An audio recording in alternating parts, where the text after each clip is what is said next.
Now, let me just share with you, since we're developing today a mentoring mindset, let me just share with you for a moment what mentoring is not. It's not spending time together. It's possible to spend time with somebody and do no mentoring at all. I mean, it's possible to spend time with someone and just pass the time away. And mentoring is also not some kind of a therapy.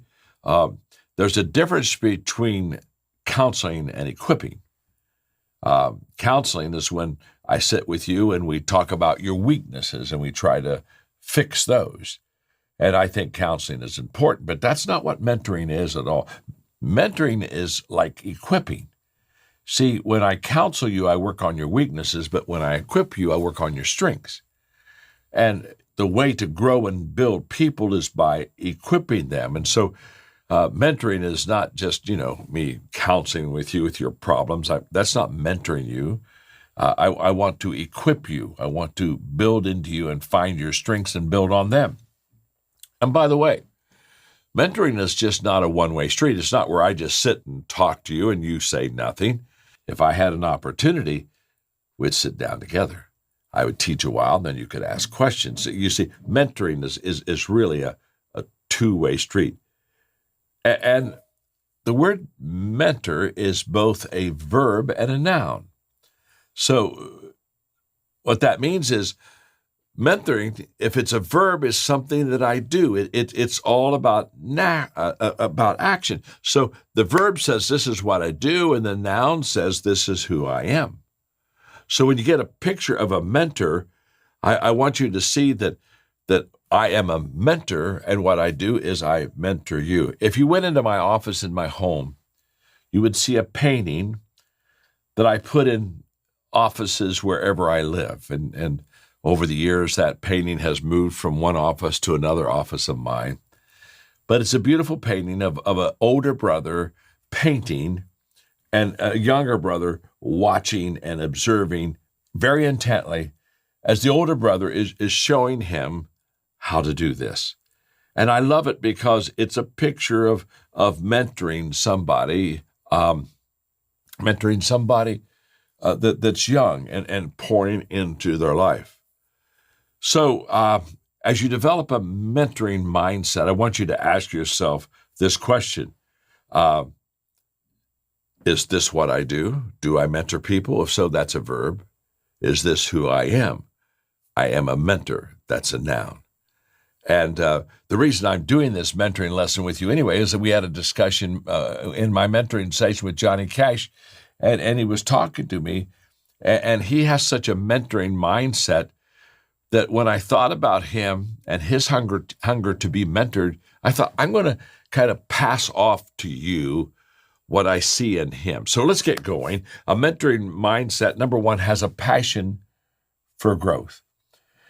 The only guarantee in your life or my life that tomorrow is going to get better than today is that we are growing today. That's the only guarantee that we have.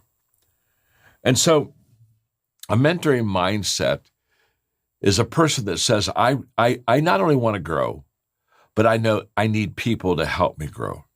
You see, it's one thing for me to say, well, I'll read good books and I'll kind of do this on my own, and you can. And by the way, I want you to do that.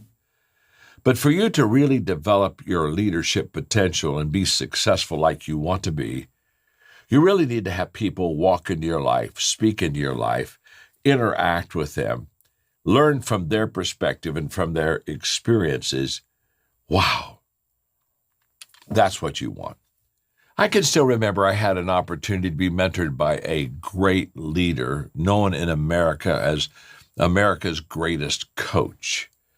Very successful in developing highly successful basketball teams. His name was John Wooden.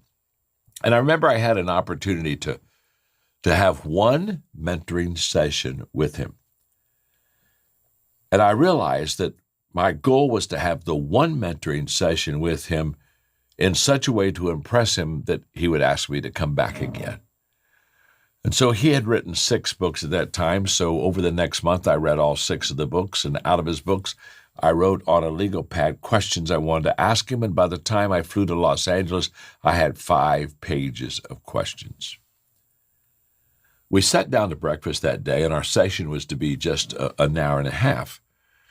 So he looked at me, and after, a few minutes of just kind of introductory small talk, he looked at me and he said, John, do you have a question you'd like to ask me?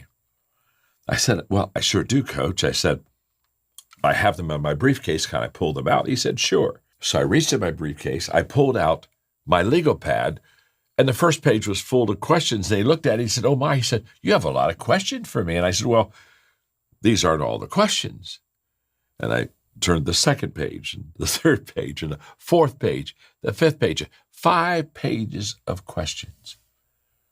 He said, wow, we need to get started. And we did.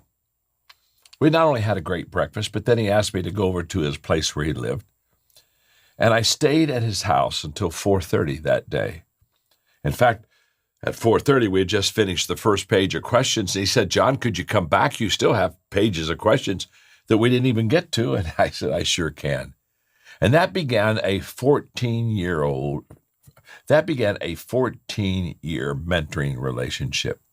Now, here's what I want you not to miss.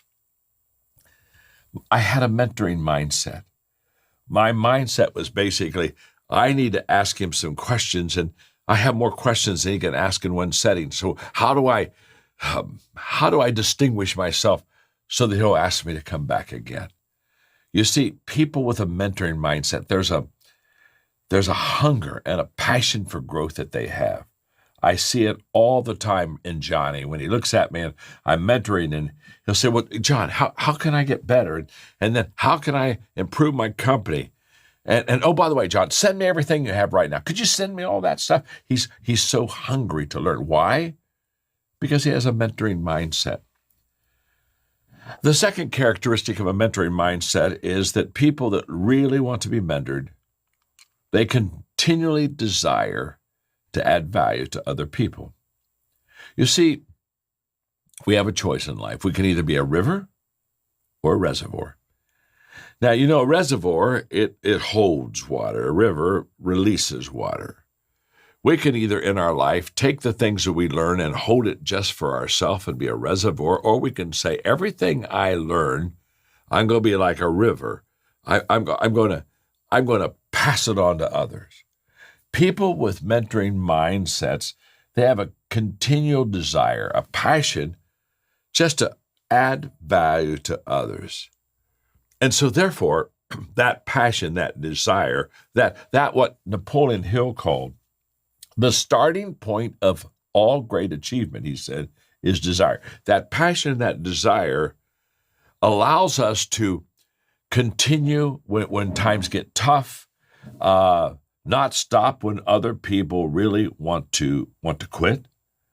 And this is big, and I don't want you to miss it, because sometimes our progress and our growth and success is determined by what I call our price point.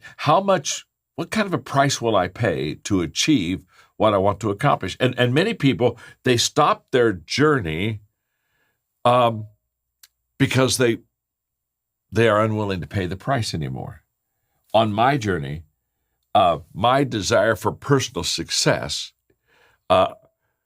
changed from I want to be highly successful to I wanted to help other people be successful. That was a big switch for me. I developed a mentoring mindset when I was more interested in your success than in my success. So when people ask me at 75, they'll say, John, what are your greatest accomplishments? And would it be writing books? And I've written a lot of books. In fact, I've written more leadership material than any person who has ever lived in the history of the world. So when people say, is your greatest accomplishment writing books? I'd say, no. Well, would they say, would your greatest accomplishment be the fact that you've spoken over 13,000 times around the world? And that's been good, but no, that's not my greatest accomplishment. How about your honors and your recognitions? Well, they're nice, but that's not my greatest accomplishment. Well, the fact that you founded 7 different companies, well, that's good, but that's not my greatest accomplishment. How about the money that you have made? And I've made a lot of money. I've been very blessed. Well, okay, but that's not my greatest accomplishment. My greatest accomplishment has been in mentoring, in helping people learn and grow and develop what I call legs to my legacy. You see, even after I die and I'm gone, I won't be gone because I have taught people the principles and the values that I've lived, and they have legs, and they just keep helping and passing on the good news to other people. Number 3, a mentoring mindset experiences personal success in the area that they mentor others. In other words, when you find a mentor, you want to find somebody that has been successful in the area that you're wanting to learn and in the area that you're wanting to grow. Wow. So I mentor basically in 5 areas. I mentor people in communication, teach them how to cast vision. I mentor them in leadership, teach them obviously how to lead and influence people. I mentor people in equipping how to build teams. That's big. How do you transfer to others the principles that you know and equip them and enable them and empower them? I mentor in attitude thinking, the mindset, how we think. And then I mentor people in the area of relationships. How can you connect? How can you relate well with people? Now, those are my 5 areas. And I share that with you because I mentor out of my success. Now, there are many things I'm not good at all. I mean, nobody ever asked me to mentor them to become a ballet dancer. I don't mentor ballet dancing because there's nothing ballet or dancing about me, okay? I'm fat and I'm clumsy. It doesn't work. Now the reason I'm teaching you that is the fact that when you have a mentoring mindset, you realize that you only mentor people in areas that you're highly successful yourself. And why is that? Because we teach what we know, but we reproduce who we are. Number 4, a mentoring mindset, a way of thinking in mentoring is people with this mentoring mindset. Number 4, they pass on successes through proximity and consistency. In other words, for me to mentor you well, I have to be fairly close to you, maybe not geographically close, but through technology, I have to be speaking into your life quite a bit. And I have to be not only close in proximity, but I need to be consistent in what I mentor. You see, mentorship is both caught and taught. And the catching part of mentoring determines on the person that's mentoring you. And that's why I say who you learn from is as important as what you learn. You see, mentoring has a kind of a twofold impact. I learn information, I learn leadership, etc., from being mentored. But I also, from the person that mentors me, I catch their spirit. I catch their heart. There's something contagious about that catching part, okay? You see, when somebody is teaching me, they're teaching what they know. But when I'm around them, I'm not only hearing what they know, I'm catching who they are. When I talked about John Wooden, he was such a great man, and he inspired me. You see, big men make you feel bigger. And every time when I would leave him, I would go out to the parking lot outside of his condo. And when I would get to the car, I would turn around, and there I would look at him. He would always be standing on his porch with his hand in the air, and a big smile on his face, and he's waving goodbye to me. That there was something about the man that I just absolutely caught his spirit. And so great mentors, they're contagious in sharing and giving, and you become a little bit of who they are, and you do it together. When people want to be mentored by me, I basically say, well, you need to go on a trip with me.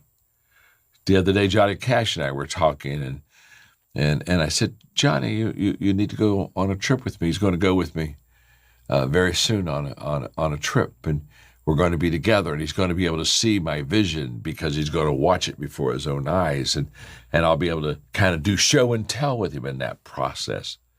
People with a mentoring mindset, that's how they think. Number 5, a mentoring mindset possesses the quality of humility. This is very essential. Humility is so key to a leader's life. Bill Gates said success is a lousy teacher because it makes people think that they cannot lose. When we're highly successful, there are times when we begin to think that we're always going to win, that nobody can touch us or hurt us. And this is not true. And one of the reasons why humility is huge is because it helps center us. It makes us solid. Success alone will make us a little delusional after a while. So I always tell people, keep success and failure together. Keep them right beside each other. I need to keep them together because they complement each other. In my success, when I have failure beside me, I learn humility.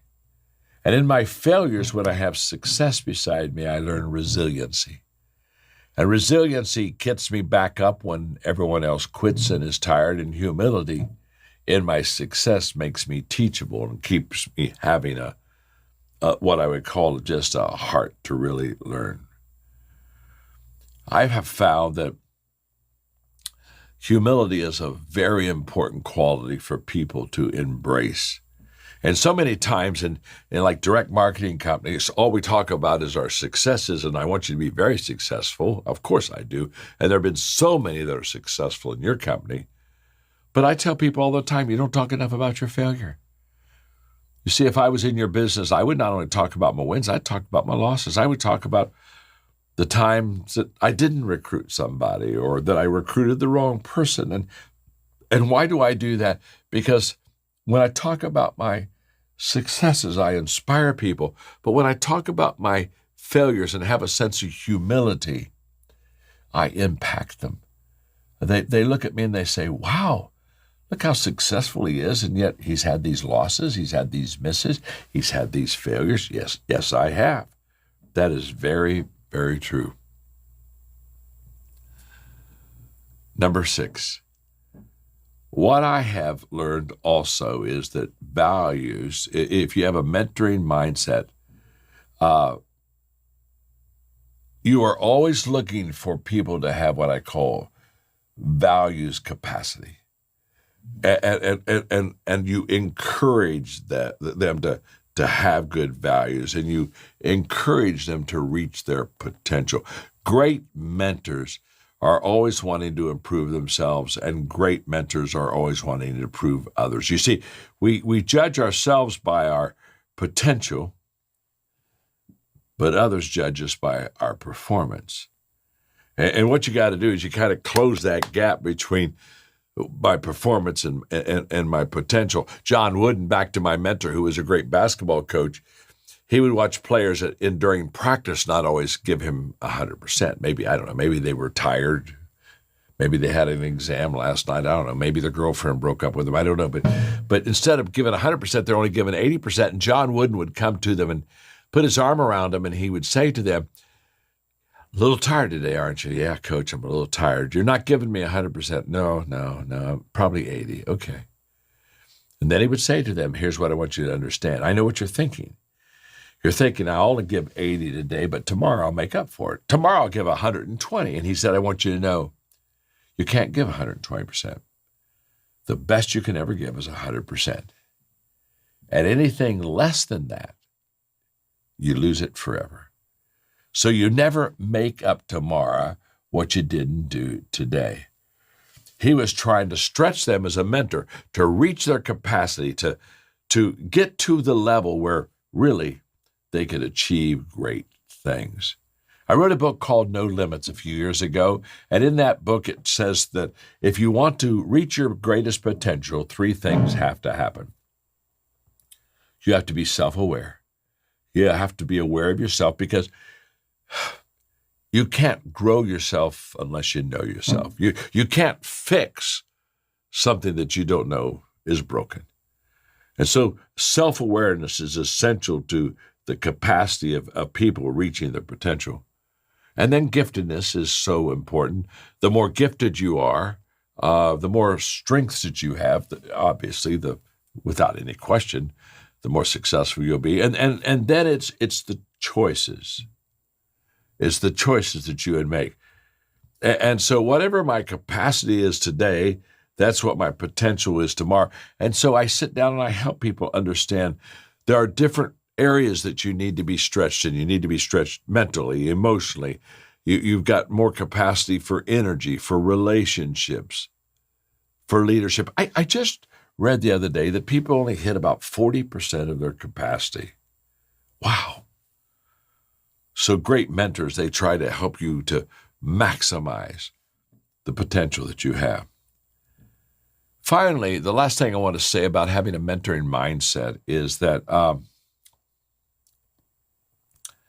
if you really want to have a successful mentoring relationship with a person, you have to have very clear, upfront expectations. And what that means is if I sit down with you and I'm going to mentor you, we're going to start off well because I'm going to give clarity to what we're trying to accomplish. I had a mentor one time who said, John, have an understanding so there's not a misunderstanding. This is what I'm talking about. So if I were to sit down with you and we were to begin this mentoring relationship together, I would say we need to have some upfront expectations of what this mentoring relationship looks like.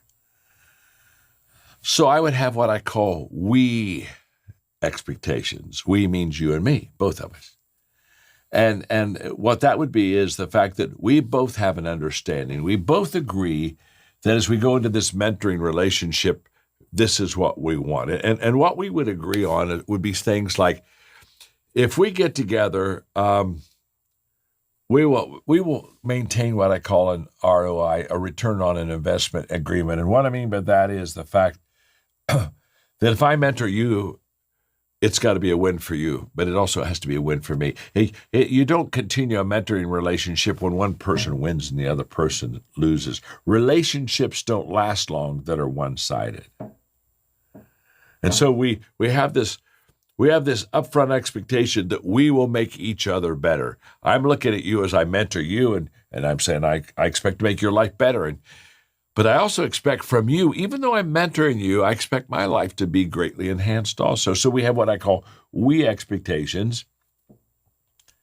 And then we have what I call you expectations. And these are what I expect from you. And so if you're going to mentor me, here's what I expect from you, okay? And part of those expectations are like, I expect you to come early and be ready in our mentoring time, and I expect you to earn my time. How do you earn my time? By growth and improvement. So I expect there to be growth in this relationship. I expect you to do more than just learn. I expect you to improve. And by the way, another expectation I have for you is I expect you to mentor someone else when I'm done mentoring you. In fact, I never began a mentoring relationship with anybody without having an agreement that when I'm done mentoring them, you guessed it, they mentor someone else. If that doesn't happen, we just don't have a mentoring relationship. I expect you to reproduce yourself. I expect you to be a river, not a reservoir.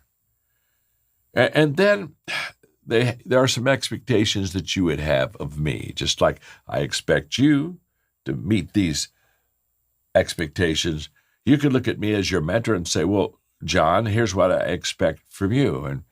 And what I would tell you is if I mentor you is I would tell you, first of all, I will be a safe person for you to share, that you can share with me, and I won't tell others, that I'm your friend. I only want what is best for you.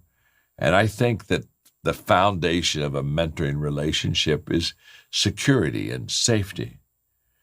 I would also say to you that I'll make myself available. I'll do my very best to be available to you when you need to talk, or that doesn't mean I'm always available, but I'll do my best. We can set up appointments for sure.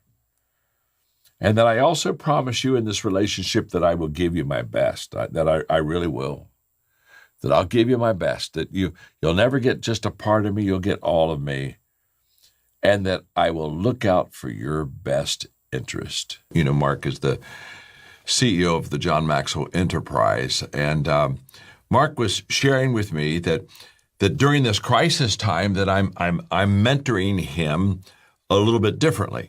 And I thought, that's kind of interesting. And so I kind of asked him, well, what do you mean by that? He said, well, John, you're mentoring me a lot on perspective, because how we view things is how we do things. And he said, you're really helping me to see a bigger picture than what the crisis is. Because remember this, crisis has a tendency to reduce the picture.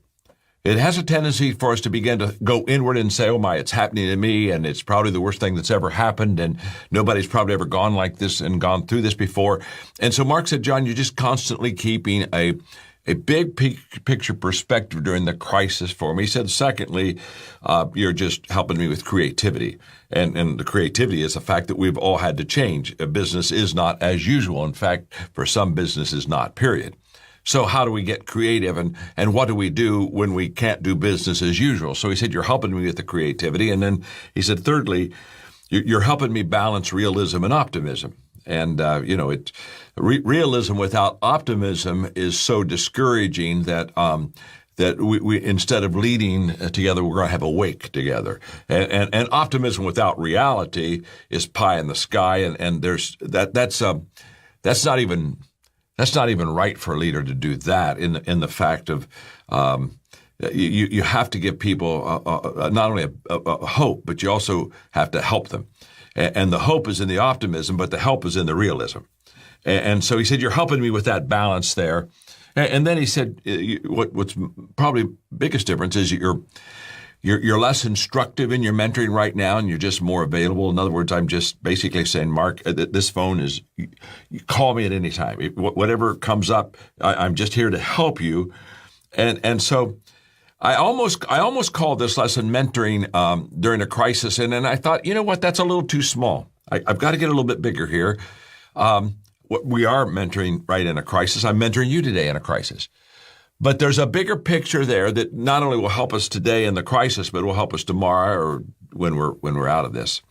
And so I'm just kind of excited about this lesson. I just developed it for you, and I hope it adds value to you, because there are 4 questions that you want to ask yourself to maximize mentoring in the relationship that you either have with people that you're mentoring or the person that's mentoring you.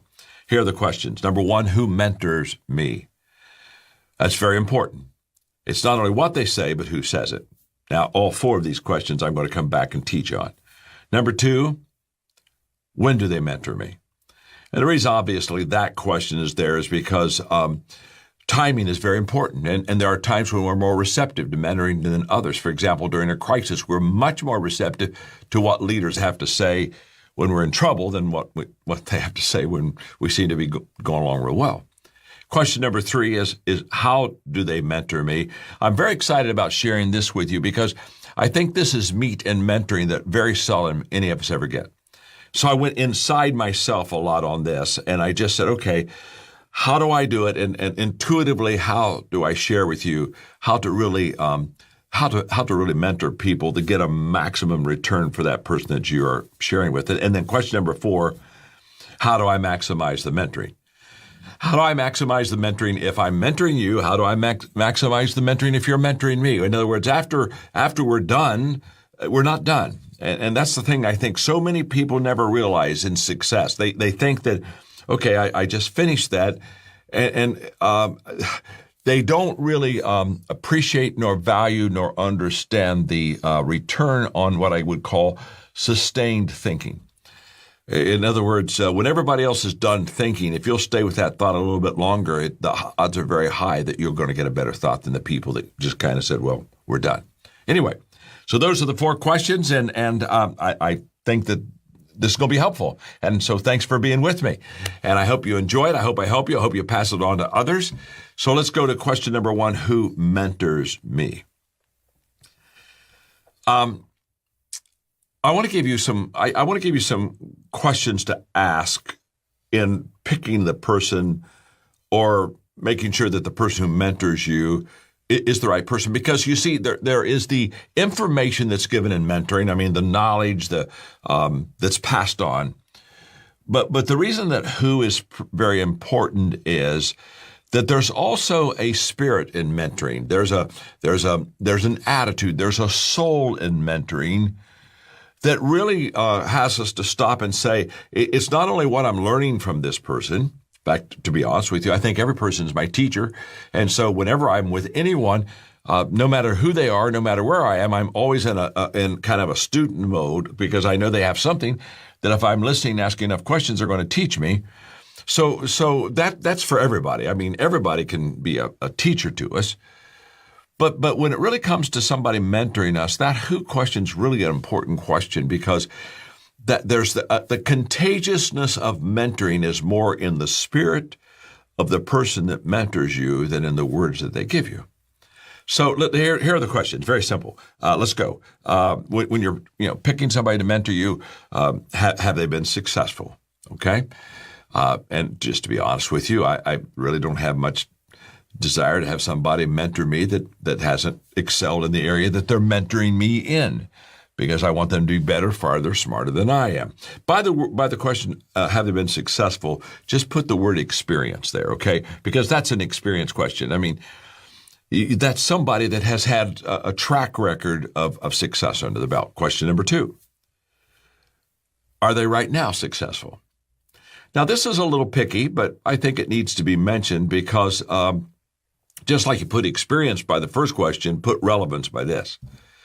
If they're successful right now, there is a relevance that they have that they wouldn't have if they had been there and done that. I've been there and done that is the experience side. Been there and doing it is the relevance side. You got it. Question number 3, have they been tested and have they passed? In other words, have they passed the crisis test? Because you really don't know if the principles and the values that you talk about really have strength and power and stability until you've been tested with it. And beside that question, have they been tested and have they passed that test, put the word wisdom. And the reason for that is wisdom comes out of crisis and what we've learned from it.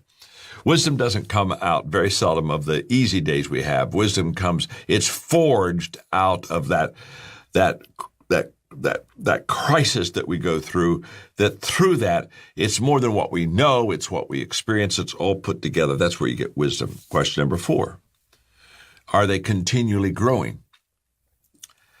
I love this question. In fact, this is a big question for me on people that are mentoring me. I really want people to not only talk to me about what they have learned, I want them to talk to me about what they are learning. The difference is when they tell me what they've learned, I get experience. When they tell me what they're learning, I get passion. So this is a passion question.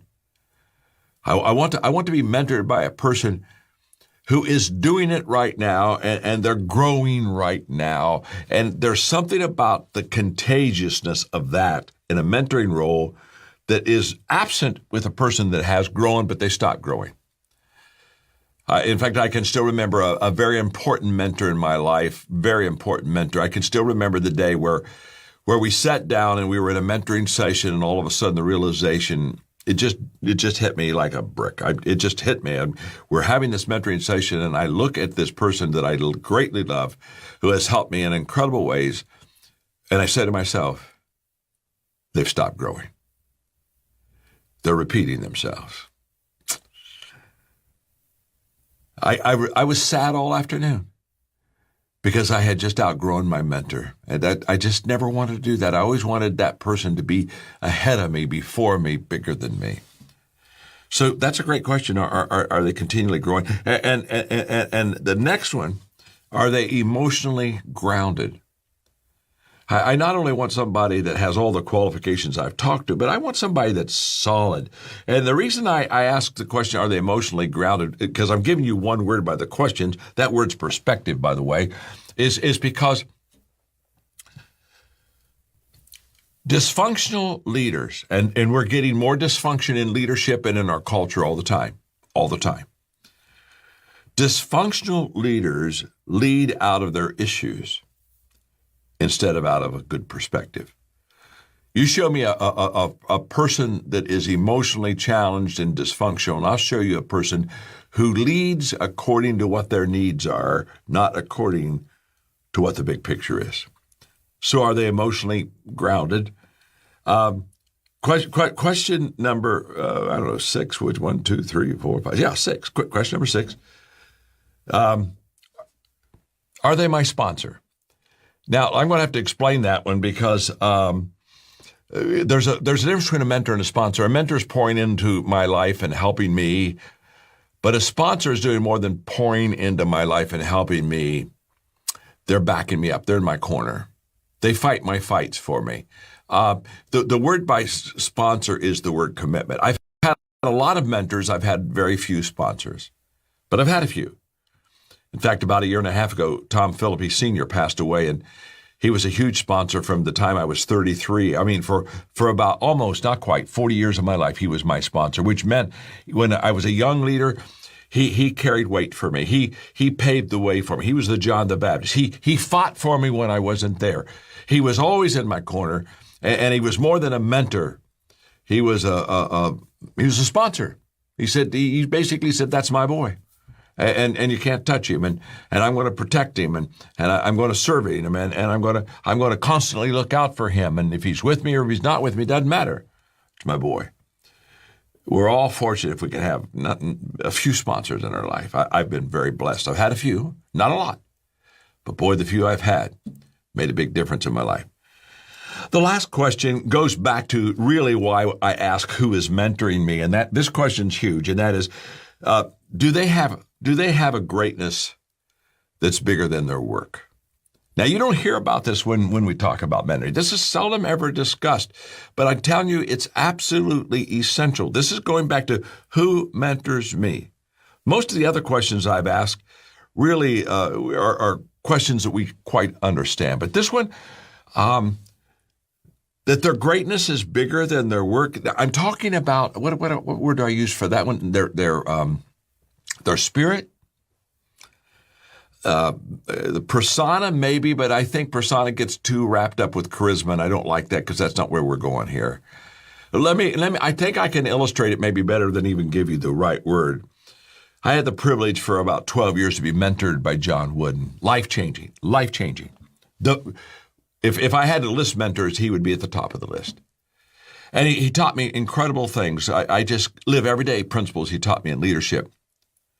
I remember the first time when I left him after a mentoring session, and he was in a little condominium, and we went down the elevator. Or I went down the elevator. He stayed in his condo, and I went to a little parking garage, and then the visitors parked out on the outside. And so I'm walking in my car, and I'm just about to open the door of my car, and I just had this intuitive feeling to turn around, and I turned around, and I looked up, and on the little balcony where Coach Wooden lived, he was standing there, and he was watching me the whole time. And he was waiting for me to turn around. He didn't call my name out. He didn't even say anything. He was just standing there. He was watching a person that he had just spent 4 hours with. And I turned around and I looked up, and I'll never forget, he had that incredible smile of his and that wave. And I got in the car. And I said, I was with a great teacher today, but I was with a greater man than I was a great teacher. Wow. That's huge. That's mentoring that changes life. So, okay, maximizing mentor. Who mentors me? That's question number one. Now, when do they mentor me? Great question. If you were in my home office, just to the 10 feet from where I sit at my desk, there's a couple shelves of books. And those books are books that have marked my life. They are there on purpose because at some time in my life, I read them. They marked me. They changed me. They transformed me. These were life-changing books for me. I mean, they're not a lot. I really haven't counted them, but I'm going to guess 25. And I've probably read 10,000 books. I've read a lot of books. But these were books that marked me. And every once in a while, I'll just go over and pull one out and sit down and look at it for a little bit. And it's just a comforting feeling because they have been great friends of mine. Now, here's what I want you to say. All those books over there that marked my life, there's one word that keeps all of them on the shelf together and that word is timing. And here's what I want you to, I want to make sure we really catch this. I pick up those books now and I read them. And in fact, sometimes I look and I say, well, that wasn't that great of a book. I mean, it's a good book, but wow, that's over in the marked me section. But then I take myself back to when I read the book. And here's what, all those books have one thing in common, timing. You see, I read that book when that book spoke to right where I was in the timing of my journey. And so it was a great book, maybe not because it was a great book. It was a great book because the timing was right. That book was giving me what I needed for right now. That's why when we ask the question, when do they mentor us? That's a great question. Because sometimes you could hear the mentor say the same words, but the timing wasn't quite right, so they wouldn't have the same impact. You know, crisis, the reason I'm talking about it now is we're in a crisis. I think this is a huge time to mentor people because I think they're receptive to leadership. I think they're receptive to a crisis. And crisis, what does it do? It moves people. It changes people. It takes people out of their comfort zone. In fact, that's one of the reasons I told Mark, I'm available to you. I'm just closer to the phone. Why? Because he's leading in uncharted territory. The waves are moving on him. And so availability is huge. But timing is so key. In fact, that's why we're doing these lessons here. This is a timing time.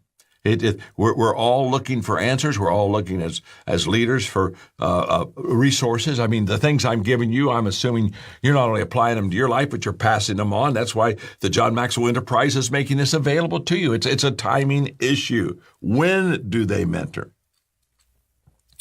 Here's what I do know. This could be a teaching in itself. I'm just going to give you the quote because I got to move on. Most of the things we want, but we don't have them. We want them, but we don't have them. Most of the things we want but don't have are just outside our comfort zone. Trust me on that. And so what does a crisis do? It moves us. And it sometimes moves us out of the comfort zone. That's one of the benefits of a crisis. If you're getting moved out of your comfort zone, if you have a good perspective about that, and you're willing to learn out of that comfort zone, and you're willing to look for opportunity out of that comfort zone, there are some good things that happen. So who mentors me? That's the contagiousness of the spirit of the person. When do they mentor me? Timing is so important. What's the statement? When the student is ready, the teacher will appear. Okay, that's just, you got it. You got it. Question number 3. How do they mentor me? In this part, I'm going to really talk about, I'm going to talk about mentoring in a crisis, okay? This one's probably the most crisis-related of the 3 questions. So how do I mentor people right now? Number 1, they give me perspective. During a crisis time, what that mentor will do more than anything else is they'll help us continually see the whole picture. Because in a crisis, we see our picture. And they constantly are expanding us. Because what do leaders do? Leaders see more than others see. They see before others see. So they see this whole big picture. It's what I did a few weeks ago. Perhaps you're with me. We had over 1 million people with us. But it's what I did a few weeks ago when I talked about leading during a crisis. And one of the things I did is I said a crisis is quite common. Now, I wasn't trying to undermine or underestimate the coronavirus. I wasn't doing that at all. But what I was trying to do is to help everybody understand that this isn't the first crisis, won't be the last crisis. It's not even the biggest crisis. It's just a crisis. But the tendency is that for emotions to rule during a crisis to where we think that what we're in right now is the worst thing that's ever happened, and it's never happened before, and it's never been so bad, and it's just not true.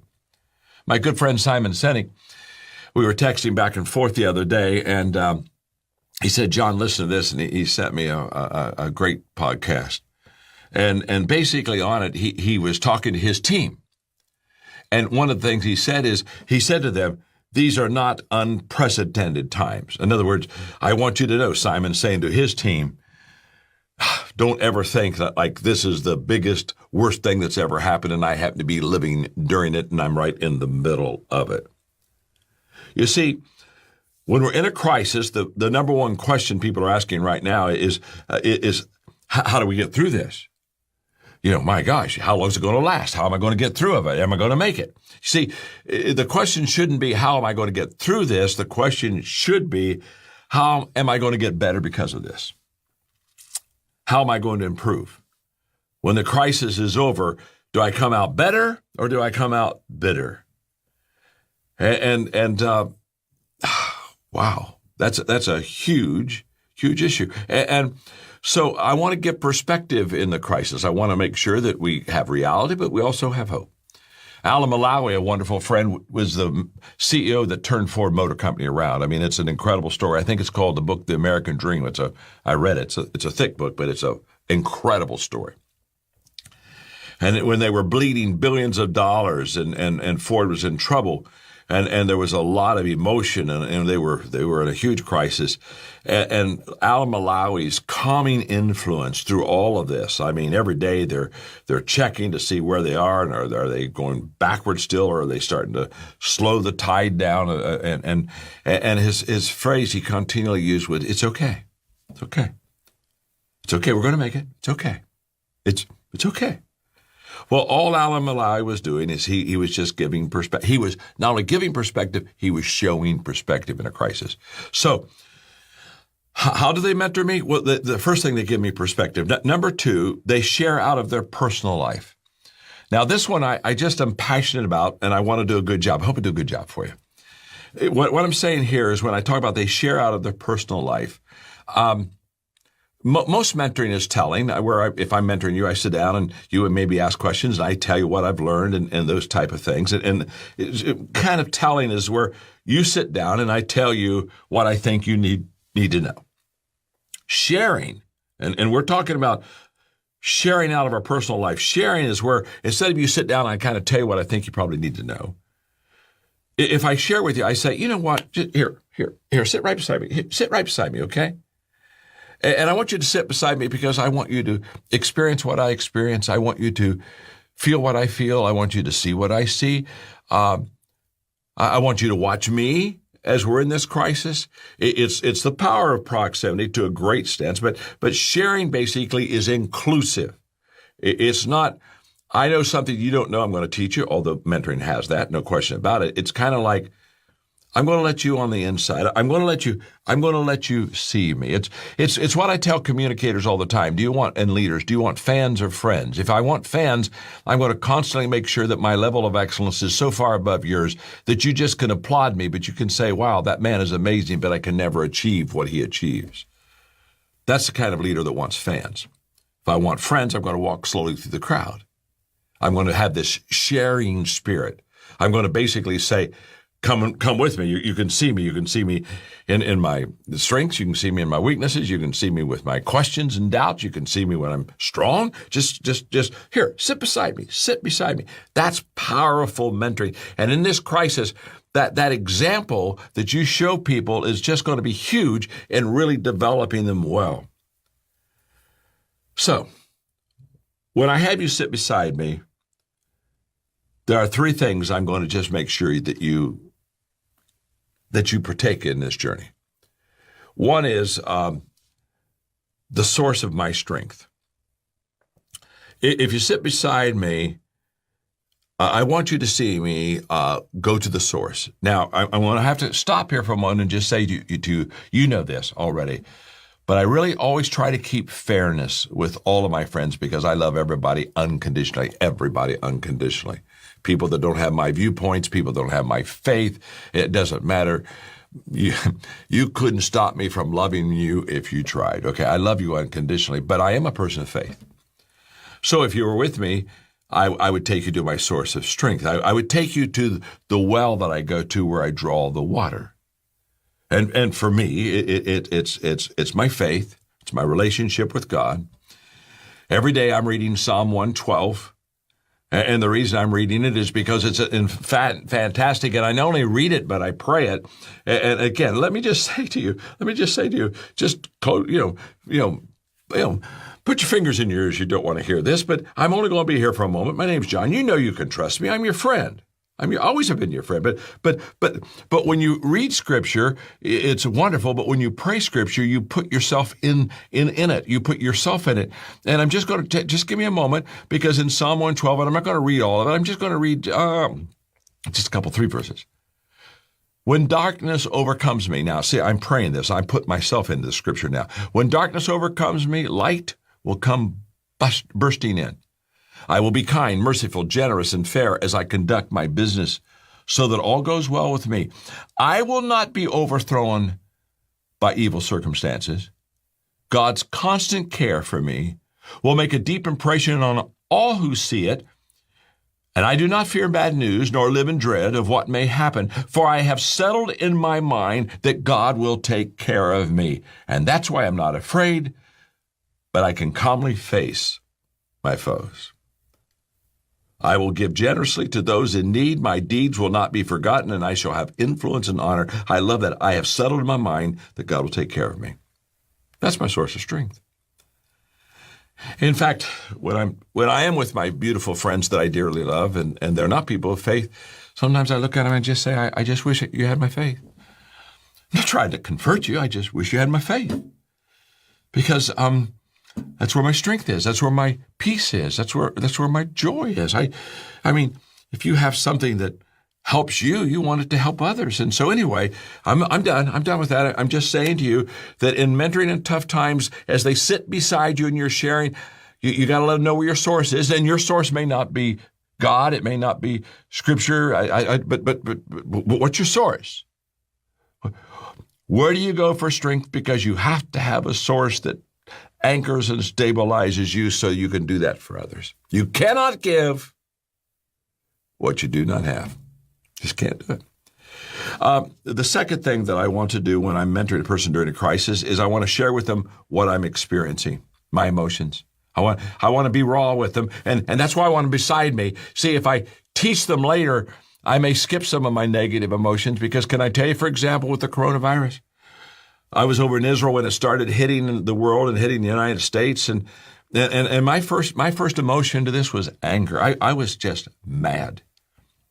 And the reason I was angry is because I thought there's a lot of emotional people that are leading, and now the leaders are going to have to respond to a bunch of fearful people. Now, I'm not saying that's the right perspective. It certainly is an emotional perspective, and it was a negative with me because I was angry about it. But if you're beside me, I'm going to tell you I'm angry about this. I don't like it. And then I got really frustrated because as I got back and everything began to cancel, all of a sudden the next 2.5 months, my schedule was all messed up, and I lost. I lost all kind of times when I could help people and add value to them. And it was one of my losses was I was supposed to go to the Vatican at the end of this month, and Pope Francis had given me the invitation to speak with him on leadership, and we were going to have a master class with the Pope, and all that was gone. And so I was extremely frustrated, and I was disappointed.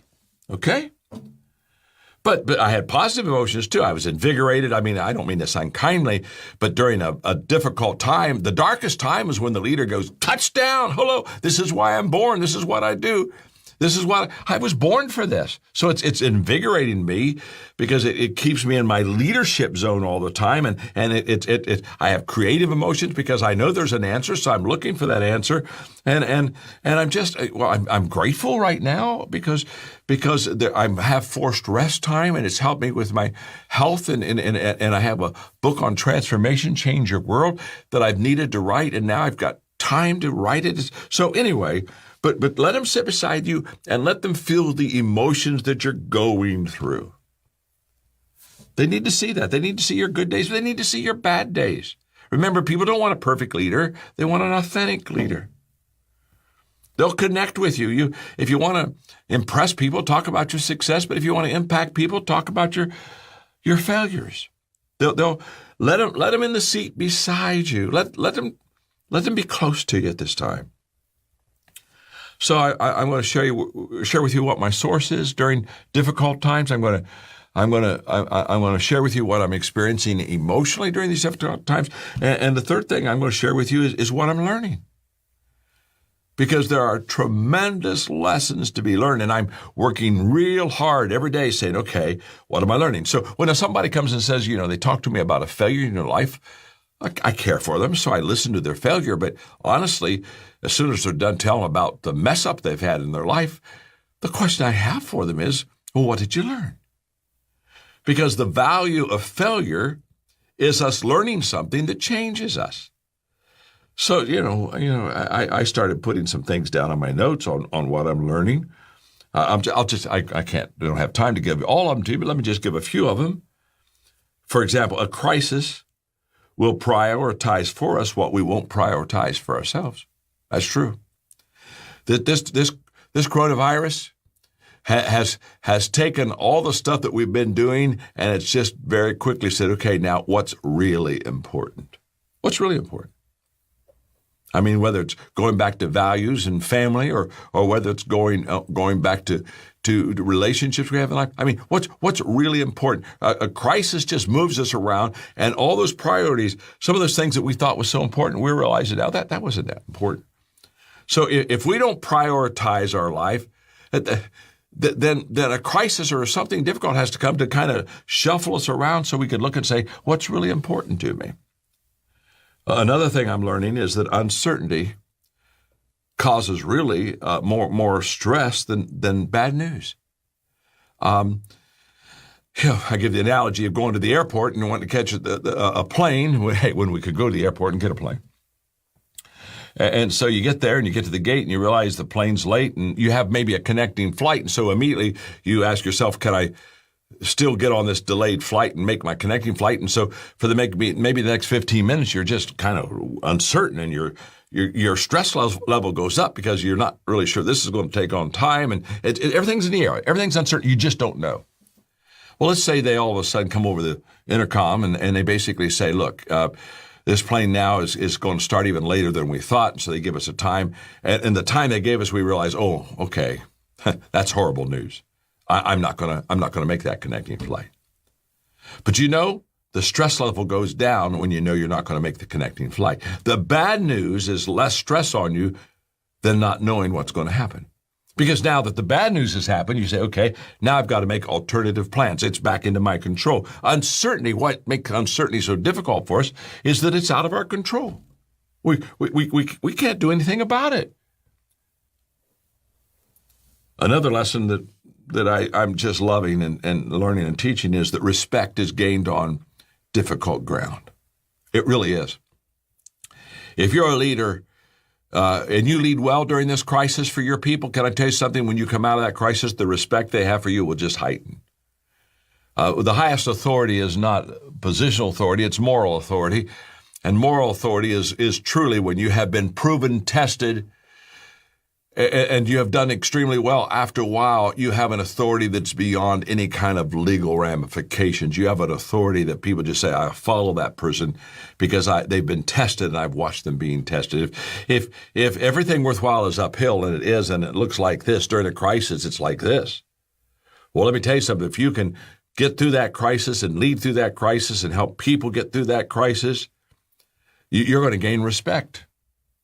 You're going to come out of this with more respect from the people that you lead and more authority than you've ever had.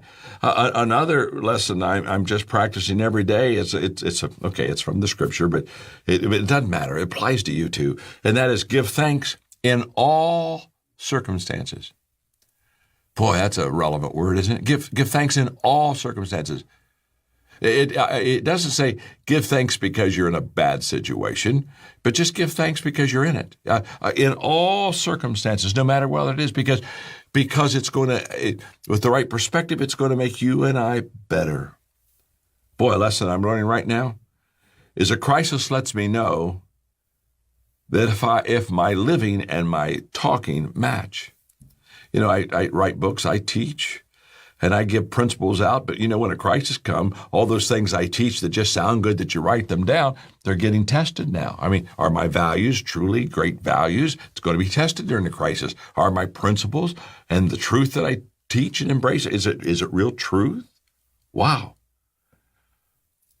Well, there are other things I have here, but, time's kind of getting away from me. And so it's, wow. Well, okay, I'll give you just one more. Now, this is personal. I probably shouldn't give it to you because I need to have time to teach on it. I don't have time to teach on it, but I'm going to just put it in as a thought for you. It's good to realize that we're not in control. And it's bad that a crisis has to remind us of that fact. What a crisis does is it humbles us. I know for a fact after 9/11, because literally after 9/11, that next Saturday, I did a huge simulcast across America called America Prays, and I raised over $6 million in 5 minutes for that situation, and I put it through I put it through World Vision. I didn't put it through my nonprofit. I wanted to have a arm's length from it so everybody know I'm not getting anything out of it myself. And so we raised $6 million, and literally the next week, I'm in New York City being led by the leaders of New York City because of what we had done. So I'm going through these areas, and I'm seeing the smoldering in everything that's happening, and so I'm watching, I'm observing it. And in that process is why I'm watching it while I'm observing it. There was a sense of humility among those New Yorkers like I have never seen before in my life. And I'm just telling you, it's good for me, it's good for you. It's good for all of us to realize that we don't always have the answers. We're not quite as big as we think we are. We're not quite as important as we think we are. And that we need faith and we need relationships.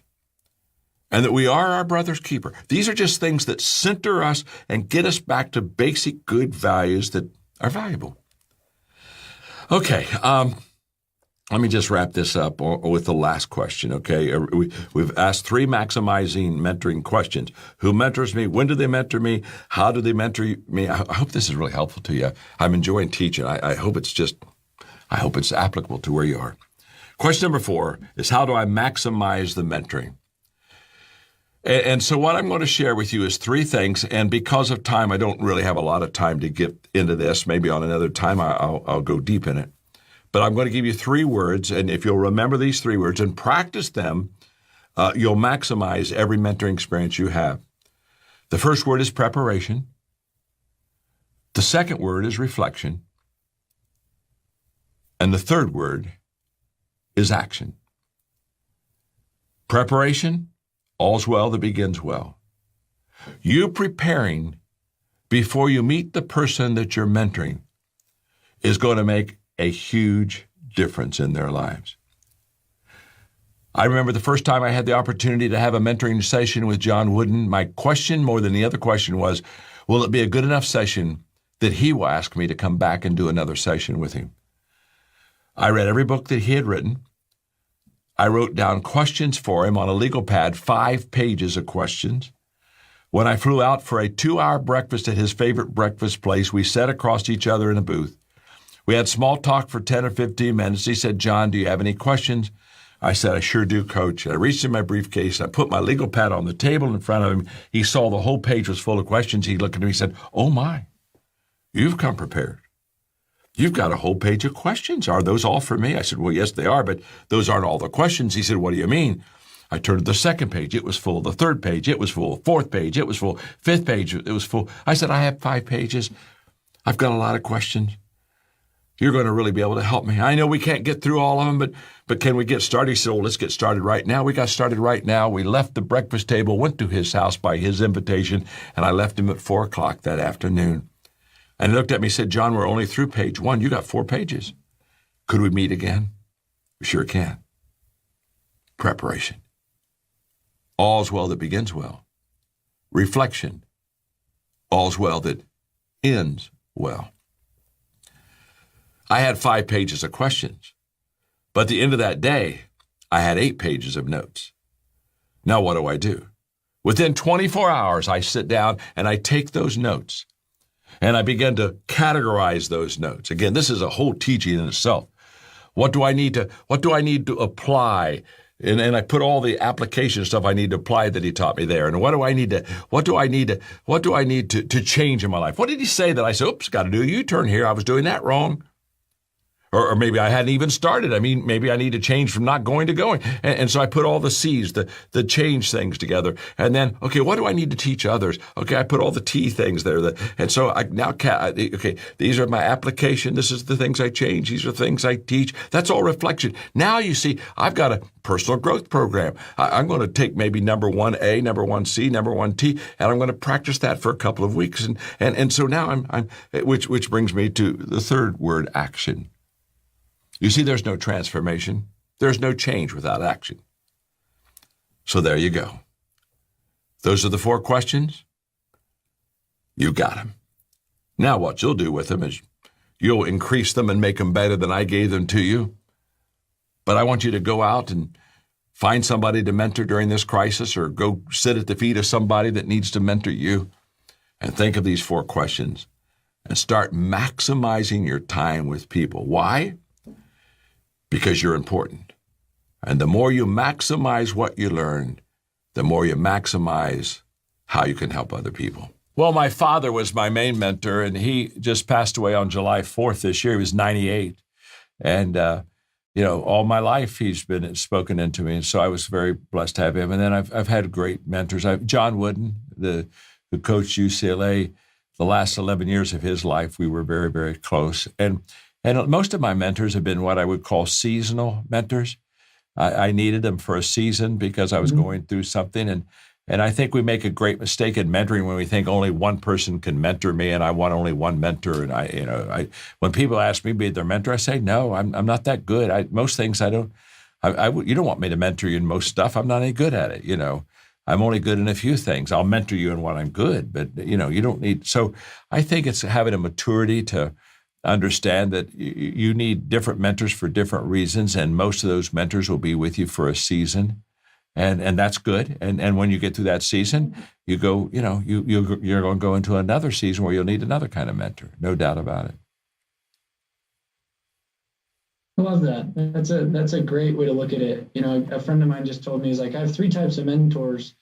I have the old wisdom, the 78-year-old Maxwells in my life that have built dynasties and been through all the ups and downs and have a lot of wisdom. And he's like, I have the lateral mentors that are kind of on the same journey that I'm at, similar stage in business or career or family or whatever. And then he's like, I have my younger mentors that are like in the hip, in the know, in the hustle, and he's like, I have all sorts of mentors, and I like that. I do too. Just kind of seasonal of like, that's solid.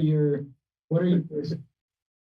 Yeah, and I really like that. And I'm like, man, who are my young hip mentors? Even though I'm still fairly young, but I'm like, I don't know what's going on with TikTok and like Snapchat, and like and I don't know what's going on, and I'm sure you've done you've been through all sorts of lawsuits, and you've been through all sorts of different real estate deals, and I'm sure you've been through all sorts of business like ups and downs. And my father is an entrepreneur, and when you said your father, your first, I would say 100% my dad as well has been that's good my number one mentor. That's good. Blessed to have somebody in my life as well. So John was up there staggering. How do I apply this one to leadership? One of the funniest moments I can ever remember was that moment. What's been some of your what's been? Well, I'll never forget. Well, first of all, when she said the word,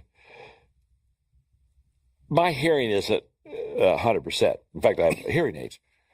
And when she said the word, Mark, honestly, I thought I misunderstood her. You asked her to say it again. So, hey, let me define stupidity. Stupidity is asking, as I did, I looked at her and I said, oh, I'm so sorry. I said, I'm a little hard of hearing. Could you say the word one more time? And told her to slow down. Yeah, I said, can you? And she did. Slow down a little more clearly for me. And I'll never forget, she leaned into me. And again, she said the F word. and now I know what she has said. I also know she didn't mean it, but all I hear is that. And there are like 1,000 people behind me. They were coaches. We were at a conference in the earlier years, and they all heard the same word that I heard. And there's about 3 minutes, or 3 seconds, not minutes, It 3 felt seconds. like 3 minutes. Yeah, it felt like of awkward silence of where I'm saying, okay, what do I do with the F word? And so about 3 seconds in, all of a sudden I went, I just went, ah! And I started laughing, and the place broke up. If you remember, for 5 minutes, we couldn't get them back together. We'd start to do another minute with Maxwell, and somebody'd start laughing. We'd have to pull it back. It was truly one of the, well, unforgettable, but one of the most funny moments of my entire life. You've had world leaders do Minute with Maxwell. You've had a good time. So 2011, we start Minute with Maxwell that's literally impacted hundreds of thousands of people a year. Mark, everywhere I go. Yep. I go nowhere without people coming up and say, I watched Minute with Maxwell. Yeah. So 2012, we got the first year under our belt, and this was the year that we introduced the mentorship program to John Maxwell team. And now we have 42% of our John Maxwell team certified members that joins our mentorship program. Why do you think mentorship is so important? Well, first of all, I think that percentage is really high, 42% to go on to a different level, which is not only you're going to learn a lot more, but there's a financial commitment to be in the mentorship program. But I do know why it's a success. We've run the mentorship program long enough now to know that mentorship program really makes a difference. Mm-hmm. In fact, now correct me, you would know more than I would. You're much closer to the numbers than me. But I would highly suspect that 95% of the people that are successful in the John Maxwell team, it would be a very high percentage, I would think, that are successful in the John Maxwell team also are in the mentorship program. That's correct. And there's a relationship between going a little further and going a little deeper and being more successful. And I think it is because of the mentoring that they get, the continual mentoring. I mean, the weekly calls, all of the things that in the mentorship program we provide for people. It's almost like holding their hand step by step. Here's how you go to the next step. I think that combined with the fact that when they re-up or they up for the mentorship program with their time and with their money, they're also showing their commitment to really do something about it. They want to have more than just a name that says I'm a John Maxwell certified coach. They really want to help people and make a difference and make a career and have a business. They're entrepreneurial, some of them, and they want to be successful. You know, and I want to move to 2013, but I got to tell you this. In 2011, you were 64 and you were getting mentored. In 2021, you're 74, you're still getting mentored. Totally. And what I love about mentorship, what I love about everything about John Maxwell team, it's not a good idea that you tell other people how to do it. You live it every single day, including me. I mean, just the last couple of weeks, you've been being mentored by global leaders on how to lead and where we are today. Yeah, and I will always have a mentor. Right. In fact, I can't imagine you not having a mentor. I cannot imagine you not having somebody that's gone before you that has experience that you don't have and knowledge that you don't have and advice that you need and not tapping into it. And so I think the John Maxwell team, the people going to mentorship program, they just go deeper. Mm-hmm. And when you go deeper in your experiences, you can go wider in your influence. And I think that's why it's been so successful.